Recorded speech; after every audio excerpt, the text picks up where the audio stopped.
How to change your Facebook account name. Watch the step-by-step video. First, open Facebook. Click on the indicated icon.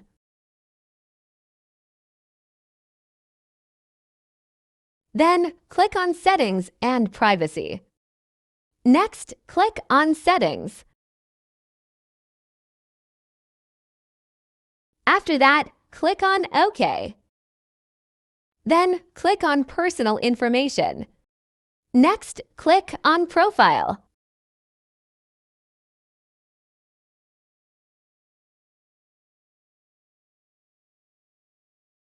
Then, click on Name.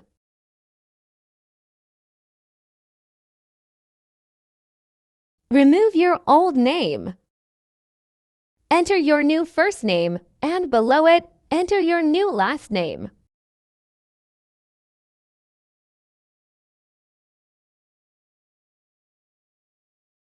Then, click on Review Change.